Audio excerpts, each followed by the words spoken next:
आप सबका हमारे YouTube चैनल रे कोचिंग सेंटर में हार्दिक हार्दिक अभिनंदन है।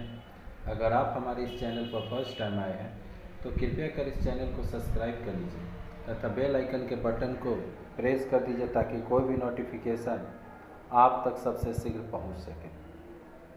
तो आज हम लोग क्लास 12 और जो आज का सब्जेक्ट है वो है इंग्लिश, जिसके अंतर्गत first lesson the I have it और इसके जो राइटर हैं वो रस्किन बॉन्ड। तो ये जो फर्स्ट चैप्टर का आखिर क्या कहानी है उसी के बारे में आज हम लोग पढ़ने वाले हैं, वो भी हिंदी अनुवाद के साथ। चलिए देखते हैं।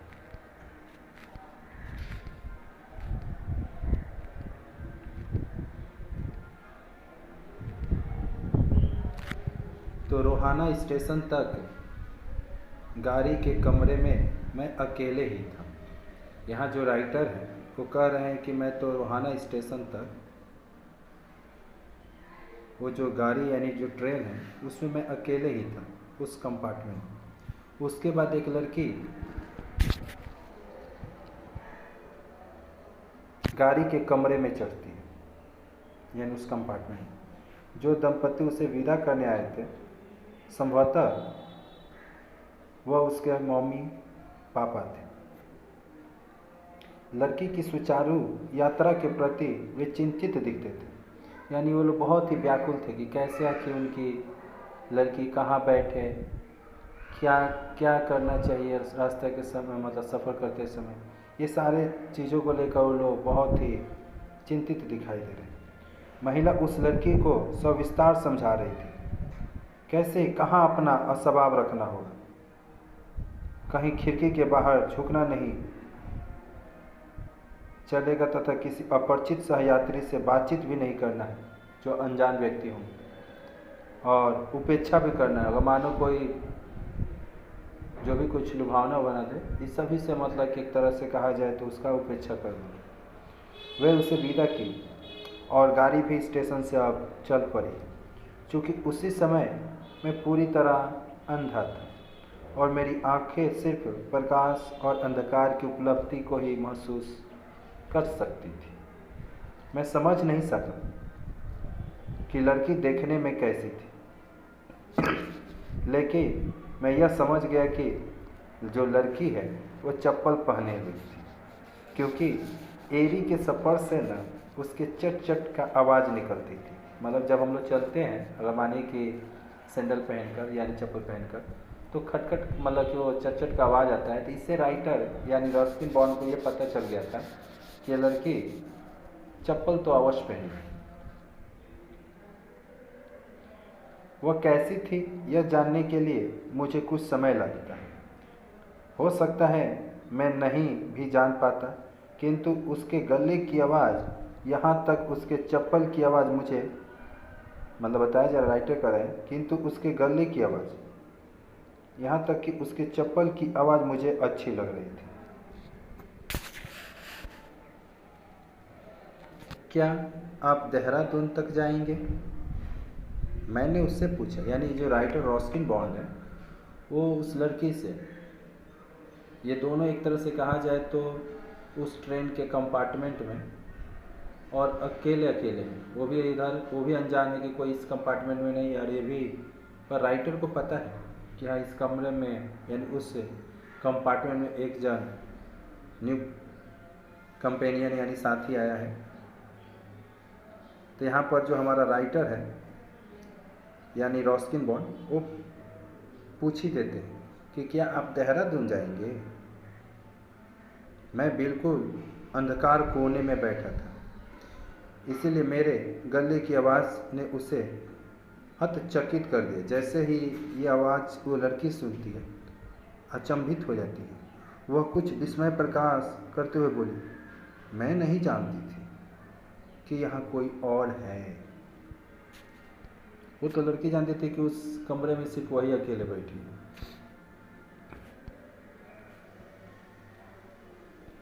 आगे देखिएगा तो यह अनुच्छेद 6 से 10 तक का है। अरे ऐसा अक्सर देखा जाता है कि प्रखर दृष्टि संपन्न व्यक्ति भी ठीक अपने सामने की रखी हुई वस्तु को देख नहीं पाते। यानी कभी कभी ऐसा देखने को मिलता है जिनकी दृष्टि अच्छी होती है ना, वो खुद सामने की वस्तु को देखने में ही असक्षम हो जाते हैं, यानी देख नहीं पाते। तो वही राइटर ने भी बोला, मुझे लगता है कि वे बहुत कुछ देखने के लिए मनोनिवेश किया करते हैं।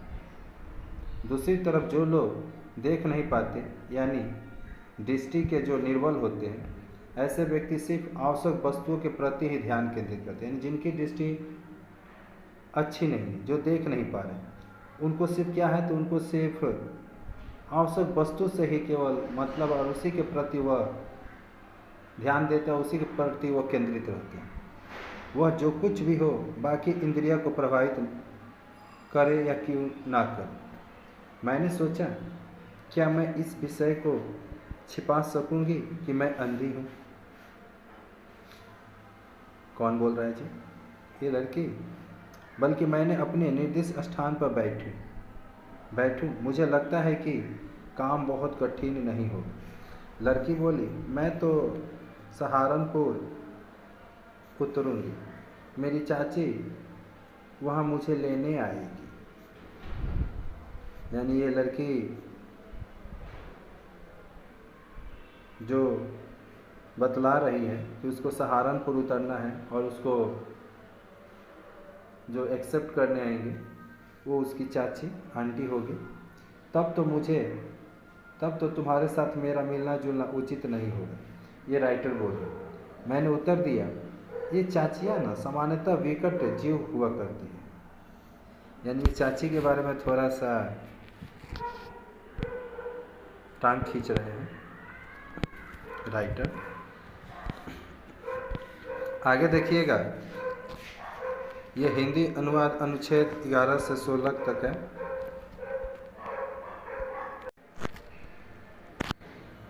आप कहाँ जा रहे हैं? वह बोले, यानी वो लड़की बोलती, पहले देहरादून और उसके बाद मैं मसूरी जाऊँगा। अब आगे देखिएगा, ओ आप कितने सौभाग्यवान हैं। मैं यदि मसूरी जा सकती मुझे अच्छा लगता, खासकर अक्टूबर के महीने में। यानी अक्टूबर के महीने में ना, ये मसूरी का जो वातावरण होता है गजब का होता है, एक तरह का कहा जाए तो मनमोहक होता होगा।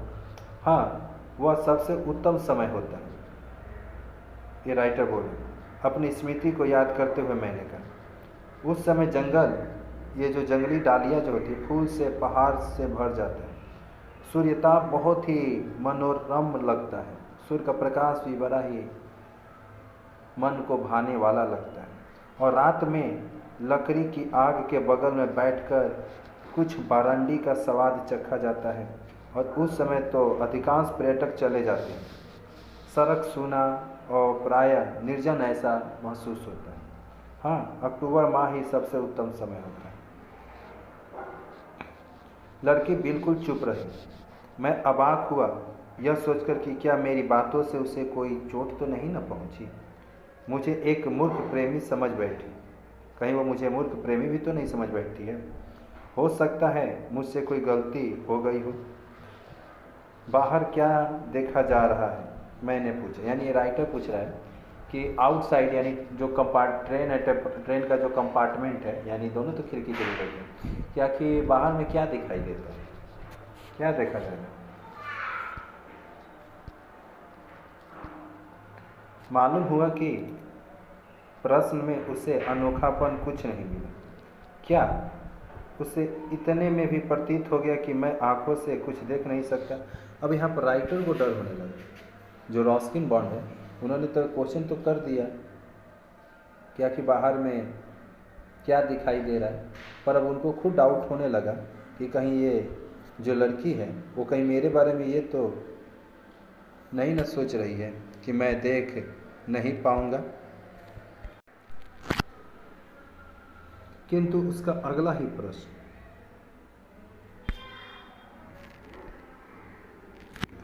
किंतु उसका अगला ही प्रश्न मेरी तमाम गलतफहमियों को दूर कर दिया। आप खिड़की से बाहर क्यों नहीं झांका करते हैं? उसने मुझसे कहा। यानी जो लड़की है उसने रिटर्न बैक उल्टा इनको क्वेश्चन दे दिया कि आप ही क्यों नहीं आप बाहर से देख लेते हैं। मैंने आसानी से ट्रेन में सोने या बैठने के स्थान को टटोलता हुआ खिड़की के ताक को पकड़ा। यानी अपने आप को दिखाना चाहते हैं राइटर कि हाँ हम देख सकते हैं और खिड़की की तरफ लगेंगे अपना मुंह करने के, हम देखो तुमको देखने आता है। खिड़की खुली थी। खिड़की में मुंह सटाए मैं बाहर की नेसांगिया दृश्य का अवलोकन करने का बहाना किया। यानी कि यहाँ जो राइटर है उसने बहाना कर लिया कि हाँ हम बाहर मतलब देखो हम मतलब ऐसे दिखाई, वो अपने ऐसा दिखावा दे रहे हैं कि हम बाहर देख सकते हैं। हमने तो ऐसे अनजान में आपसे क्वेश्चन किया था। मैंने इंजन का धक धक या चक्के की गड़गड़ाहट शब्दों को मैंने सुना। मैंने मानसिक विचार से समझ गया कि टेलीग्राफ के खंभे बिजली की चमक की भांति तीव्र गति से चले जा रहे हैं। यानी यहाँ तो जो राइटर है वो मानसिक यानी मन ही मन अपना सोच रहा है कि जो टेलीग्राफ का जो खंभा होता है वो बिजली की चमक की भांति एकदम तेजी तेजी से पीछे की तरफ भाग रहे हैं।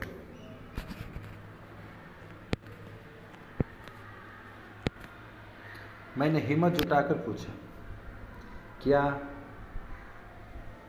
आपने गौर किया कि बाहर के पेड़ पौधे देखने में गतिशील हैं, यानी गति कर रहे हैं। दूसरी ओर हम लोग स्थिर अवस्था में बैठे हुए हैं।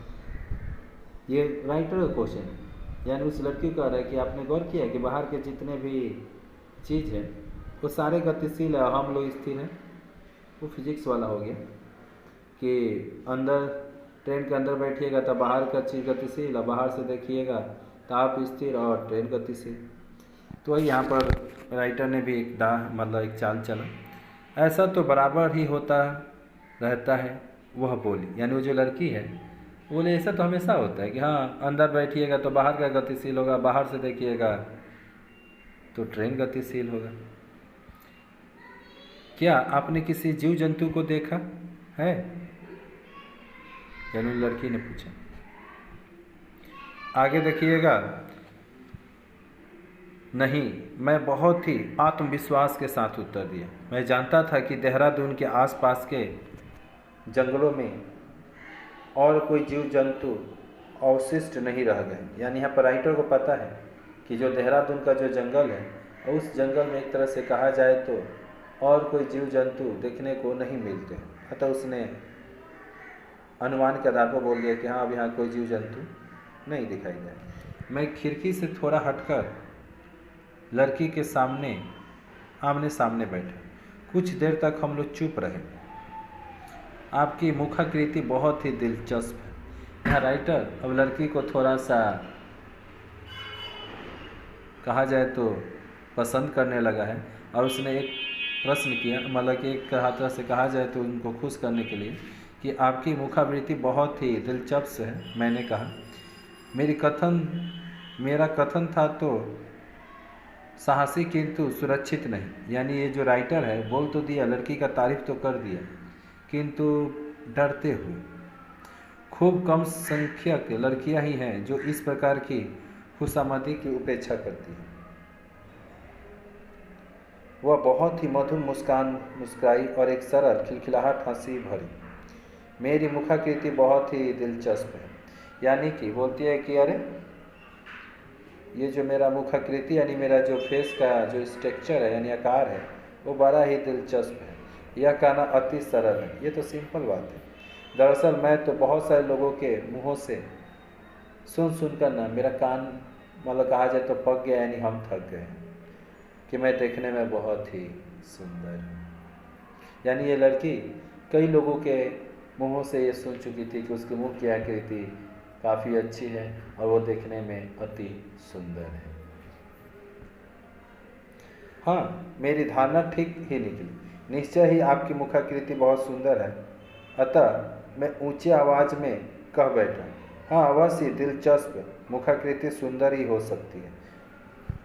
यानी जिसकी अवश्य दिलचस्प मुखाकृति, यानी जो मुख की आकृति अच्छा होगा वो तो सुंदर तो एकदम फिक्स ही है कि सुंदर भी होगा। आप एक अत्यंत सामान्य युवक हैं। वह बोली, किंतु आप इतने गंभीर क्यों हैं? तब मैंने सोचा कि उसकी बातें सुनकर एक बार हंसूं, यानी राइटर सोच रहा है कि चलो एक बार हंस लूं, किंतु यह सोचकर मुझे समस्या में डाल दिया कि और अकेले कर दिए। हम लोग शीघ्र ही अपनी गंतव्य जो स्टेशन तक पहुंच जाएंगे, मैंने कहा। यानी यहाँ राइटर कह रहा है कि बहुत जल्दी हम लोग अपने गंतव्य, यानी जिनको जहाँ पहुंचना है वहाँ पर हम लोग पहुंच जाएंगे। ईश्वर को धन्यवाद कि यह छोटी यात्रा के लिए मैं 2-3 घंटे से अधिक ट्रेन की सीट पर बैठ नहीं रह सकती। यानी ये जो लड़की है ब्लाइंड गर्ल्स, वो कह रही है कि हम 2 से 3 घंटा से ज़्यादा हम ट्रेन में ना बैठ नहीं पाते। यद्यपि मैं उनकी बातों को सुनने के लिए जब तक संभव बैठे रहने को प्रस्तुत था। और यहाँ राइटर बोल रहा है कि हम तो उसकी बातों को सुनने के लिए हमेशा के लिए तैयार है, जितना घंटा हो जाए। उसकी आवाज़ें पहाड़ नदी की भांति उल्लासित थी। जैसे ही वह गाड़ी से उतर जाएगी, हो सकता है हमारे इस सर्वलाधिवधि कथोपकथन को वह भूल जाए। यानी यहाँ राइटर को लग रहा है कि जैसे वो लड़की अपने गंतव्य स्थान पर उतरेगी तो उनके बीचों में होने वाले ये जो वार्तालाप है, उस वार्तालाप को भूल जाएगी। किंतु मेरे लिए यात्रा अंत तक रहेगा, यहाँ तक कि वह कुछ समय बाद तक इंजन की सीटी रह के बजती रही। गाड़ी के कमरे के नीचे का चक्का भी छंद बंद शब्द से ध्वनित होता रहा। देखिएगा क्या, जब गाड़ी चलता है तो उस समय उसका चक्के का साउंड कुछ अलग होता है, और जब रुकने का समय होता है तो उसे छुप छुप छुप करके ऐसे थोड़ा सा आवाज़ करके रुकते चला जाता है। तो लड़की उठकर अपने सामान को अब ठीक करने लगी।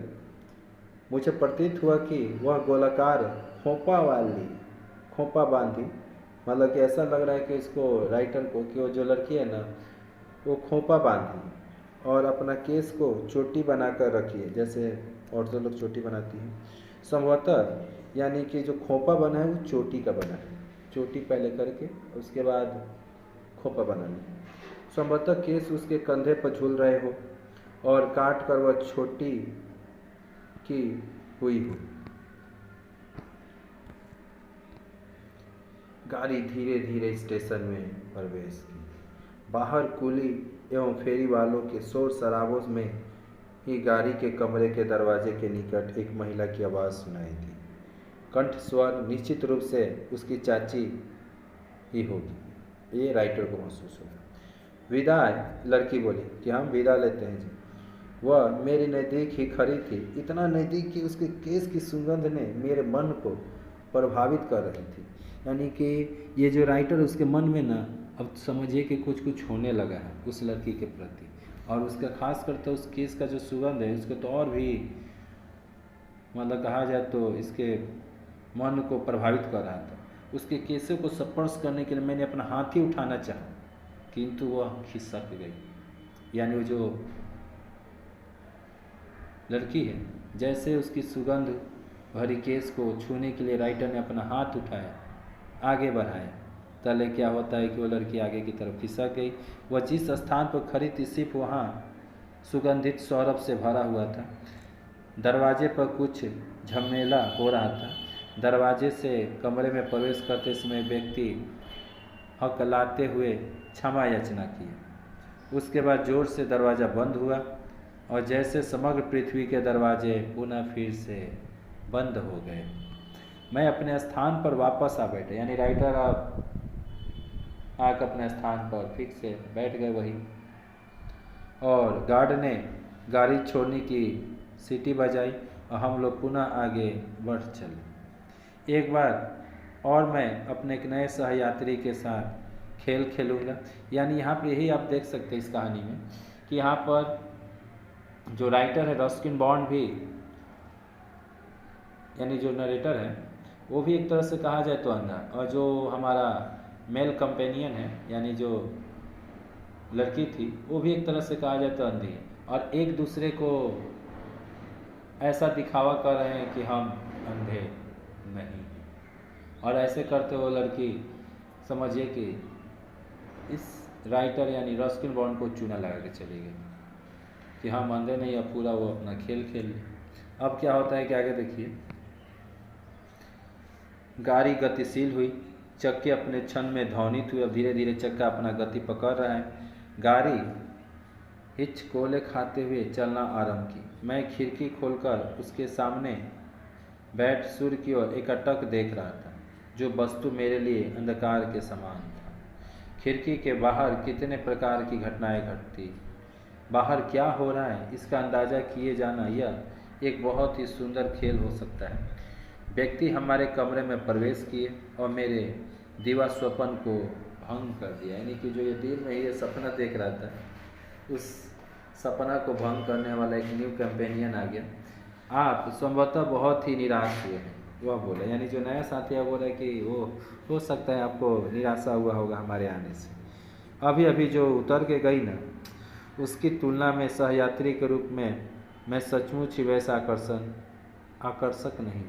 यानी बोला कि जो अभी अभी उतार के गई है, हो सकता है कि मैं उसके समान एक तरह से आकर्षक ना हूँ। वह सचमुच एक दिलचस्प लड़की थी। ये राइटर बड़ी गजब की लड़की थी भाई। क्या आप बता सकते हैं कि उसकी कैसे लंबी थी या छोटी? अब ये जो नया साथी है वो बोल रहा है मुझे तो याद नहीं। विचलित स्वर में उसने कहा, भाई हमको तो याद नहीं है, उसकी केस को तो नहीं, मैंने सिर्फ उसकी आंखों को गौर किया है और देखा भी है भाई, बताएं कहा। उसकी दोनों आंखें बहुत ही सुंदर थी। वाह वाह, अब तो राइटर और फूले ना संभाला होगा रोशनी को। किंतु वह कोई काम का नहीं। अब जैसे सुना कि क्या कोई काम का नहीं, यानी वह देखने का योग्य नहीं है, यानी वो अंधी थी, वह पूरी तरह से अंधी थी। क्या आपने नहीं देखा? और इसके साथ ही ये चैप्टर हमारा ख़त्म होता है, समाप्त होता है। अतः अगर आप सभी को ये वीडियो अच्छा लगा तो कृपया कर इस चैनल को सब्सक्राइब कीजिए, लाइक कीजिए और इस वीडियो को शेयर कीजिए तथा कमेंट अवश्य कीजिए कि ये वीडियो आपको कैसा लगा। और हमारे इस चैनल को कृपया कर सब्सक्राइब कर लीजिए ताकि कोई भी नोटिफिकेशन आप तक सबसे शीघ्र पहुंच सके तथा अपने दोस्त साथीगण को ये वीडियो शेयर करें ताकि उनको भी ये हेल्प हो सके। धन्यवाद। जय हिंद, जय भारत, वंदे मातरम।